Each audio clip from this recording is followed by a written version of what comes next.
Hello, and happy Mother's Day. I'm Reverend Dr. Catherine Grayson, and the topic of today's talk is called Reflections. And it is about Mother's Day, which is something I try not to think about for many years. Actually, it's more accurate to say that I try to ignore it. And but it happens every year. And that tells you it's on my mind every year. My mother died in December 2005. I was in a doctorate program at the University of New Mexico in Albuquerque. And she was in Bemidji, Minnesota. Our relationship had been rocky, but I think we had both been consciously working on it for a couple of years before she passed. But that's not what this talk is about. And it's not really about my mom either. This talk is about the reflections of our lives and our stories. It's our stories who define who we are. So this talk is really about how we tell our stories, how we talk about ourselves, teaches others how to treat us. When we tell a story, we were actually presenting a teaching module. Ministers are really good at this. Some are better than others. But our stories are the parables through which we, all of us, make our voices heard. Stories are what give us something to lean on. So I'm going to tell some stories on my mom. Her contribution to my life and to who I am is unparalleled. On the surface, she was a housewife and a mother. My dad worked on the railroad, and he was literally gone every other day and night. And he would get vacations, usually every year in July, the absolutely hottest month of the year in Minnesota, and he would take us camping trips somewhere. But it was up to my mom to get it all together, to gather us 4 kids and all the food and all of our clothes and everything and get it all packed into the car and be ready when he got home so that we could leave right away. My mom was also a fisherwoman, and in the summer my mom and dad would hook up the fishing boat and they would head off to a nearby lake, be there all day. Likewise, in the winter, they would drive out onto the lake to the fish house. And my mom would do this even when my dad was away. It was a good guess when we woke up in the morning, if we were alone in the house, that my mom was out on a lake somewhere. My mom had a lot of acquaintances, mostly other women from the railroad. All of us kids played together, and it was a very supportive, close-knit, extended family. And some of those people I'm still in contact with today. My mom was a quiet, explosive woman. She wasn't happy. Overall, she was withdrawn and somewhat of an introvert. Even so, I can remember feeling her presence before she would ever enter a room, and she had a look that could make you freeze in place if you were doing something wrong. And even though my dad was a hard-working, blue-collar railroading man, my family was poor. Not quite enough food. Hand-me-down clothes and toys from other railroading families. And we walked everywhere because we lived in a small neighborhood, but also our cars, old Plymouths, were often not working. So kids had bikes or we walked. I can still remember how my mom smelled growing up. A mixture of clean clothes, always tied, coffee, and cigarettes. I still use Tide today. Can't get away from it. Now, the truth is that my life and my stories are not so different from many of you. My parents did not always make the best choices, and I spent more years than I care to admit in the repetitive cycle of storytelling, of creating justifications for who I was and for my behaviors. Don't get me wrong. I firmly believe it's important to share our stories and to tell the truth of our lives. And I thank God for strong, supportive friends, for Alcoholics Anonymous, and those many, many mental health counselors that I have seen over the years, coming to grips with our lives does not happen overnight. And yet we need to be conscious of how we talk about our lives and how we tell our stories. What exactly are we saying? As people in Science of Mind and New Thought, we know our words have power. And so, what is Mother's Day? For me, today, it's a selective reframing of my stories. I'm not to gloss over the difficult and the challenging memories and the recollections of my life, but to own what I am, to own who I am. As Ernest says in the Science of Mind textbook on page 371, and this is paraphrased, personal identity is based on our memories. Our memories are what binds the events and sequences of our lives together. It is what makes our lives a conscious stream of self-conscious expression.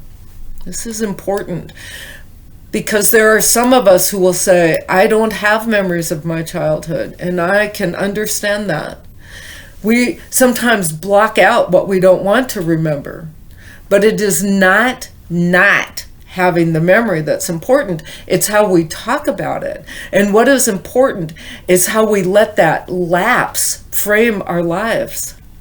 What is important is how we let any event frame our lives.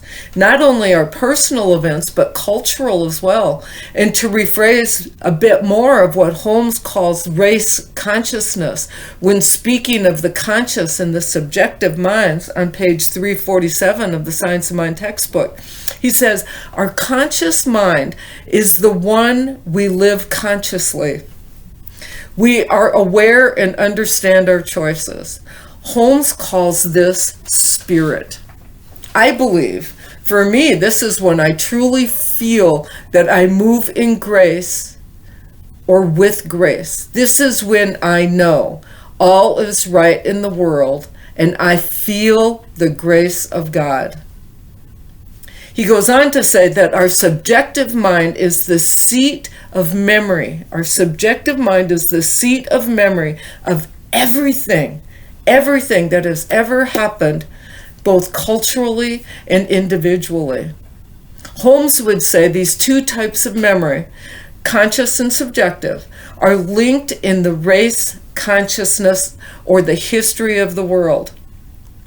And these memories are retained as mental images, like in a scrapbook, a photo book, or a smartphone. And here's the important part. With each image, there is a story attached. With each image in our mind, there is a story attached. So let's start with the larger picture and play just a little game of do you remember when? One of my first really clear memories of my mom, other than some of the images I have already discussed, is November 1963.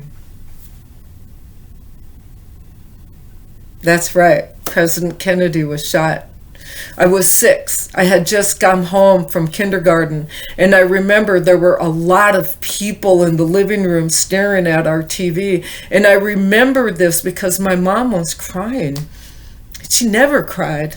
I think it was the first time I saw her cry. And later that afternoon, when my older siblings came home from school, my mom told them to grab our skates and to take me to Black Duck Pond and go skating. And this was unusual because no adult supervision went with us, and all of us kids were at the pond. Then the following February 9th, 1964, do you know? The Beatles were on Ed Sullivan. I had just turned 7. And my older sisters were screaming and jumping up and down. And I remember my dad jumped up from the sofa and he grabbed my mom's hand and he started dancing in the living room. And I remember this because she looked so happy. Then in June, on June 5th, 1968, Bobby Kennedy And this is my story of that day. My dad and my mom and I were on our way from Bemidji to Duluth, Minnesota. It's about a 3-hour drive, and I had been very sick, and they were taking me to St. Mary's. We stopped for breakfast at a diner at a crossroads in a place called Grand Rapids. It's about halfway, and I was sick, and my mom was holding me, and she carried me into the diner. I was 11, but in my memories, it feels like I was so little that I could have only been like 7 or 8. It was early in the morning, and it was still dark out when we stopped. I remember right after Dad ordered our breakfast that the news on the radio announced the shooting, and the diner went silent. And I remember the look on my mom's face as she listened to the news, and both my mom and my dad began to cry. These are the types of stories and experiences that frame our lives as Americans, as individuals, and as me, as my mother's daughter. The first moon landing, 4th of July picnics, baseball, late night drive home from my grandparents' farm on Christmas Eve. It was always snowing, and I remember the look on my mom's face, this look of concentration as my dad slowly navigated the back roads home from the farm. My mom taught me how to camp, and I'm still an avid camper, still in a tent. None of my friends will go with me anymore. My mom taught me how to fish, how to drive, and my mom taught me the skill of the short order cook. Quick and easy with minimal cleanup. She was not happy when I got my first motorcycle in 1979, but she was supportive. And her house had a swinging door to all of my sketchy childhood friends. And it was not unusual for me to come visit from Minneapolis and find one of them sitting at the kitchen table with my mom drinking coffee. She insisted on graduation photos of me when I got my GED in 1974, and although she died 2 years before I graduated with my PhD in 2007, I know she was proud of me because she had given my sister a graduation card and a small gift of 2 diamond chip posts, one of which I always wear every day. I have a picture of my mom and dad on their anniversary that I keep, and it's fitting because my mom died on my dad's birthday in December 3rd, 2005. This seems fitting, and it's interesting to know how many people think I look like her, something of which I was unaware. It took me a while to reframe my memories of my mom. Am I grateful for my childhood experiences? I'm grateful I survived. I'm grateful for my survival skills included things, some which are no longer needed and some which continue to serve me. I am grateful I've been able to reclaim pieces of my life that I denigrated and dismissed for so many years. I'm grateful that because I have been able to reframe and claim as my truth, my life, and my experiences, that I am able to allow my mom her own life, one that is not determined by her mistakes any more than my life is determined by my own. My parents didn't always make the best choices, and for that matter, I look at who I am right now today, and I recognize I have not always made the best choices. Over the past 6 months, I have found myself wondering how they felt as they moved through their lives. What were their options when they were making all of those parenting and life choices back in the 50s and the 60s and the 70s? I will never know, and as such, I may never fully understand. The truth is, while we affect others, our errors in judgment are our own, and we continue to move forward. Always we fall forward, even when it does not feel like it. And we define ourselves by our stories. So how are you going to define yourself later today or tomorrow? What will your story be? How are you going to teach people to treat you? We all tell stories and place what I call explanatory blame for habits of procrastination, sleep difficulties, financial woes. That list goes on and on. We can retell these stories, or we can take responsibility for our own lives. I talked to my sister on the phone when she died 5 years ago, and I told her I was proud of her and that she raised 2 wonderful children, that it was okay, that she did not need to be afraid, and I would always remember her. I loved her, and she died a couple of hours later. About a week after that, I got a phone call telling me that my brother was dying, and I was asked if I wanted to talk to him. And I thought, what do I say to a man I have not talked to in 20 years? And I realized that I say the same thing. So I said, Dennis, it's okay. I am good. All is well. You have no reason to be afraid, and I love you. Sometimes I wish I had the opportunity to talk to my mom one more time 15 years ago, just to tell her that I love her. I was 2 hours away in Brainerd, Minnesota, when my mom called and asked where I was. I said I was 2 hours out. I would be there soon, and she said, okay, honey, and she hung up. An hour later, my sister called to tell me that she had passed. And just as I hung up the phone with her, it started to snow, and it was not just any snow. This was what my mom always called like crystal rain. It is so beautiful as it floats out of the sky, reflecting any light that it catches. And I know my mom was with me the rest of the way on my drive to Bemidji, guiding me through the snow. And I believe as I tell this story right now, it is enough. It is all that is needed.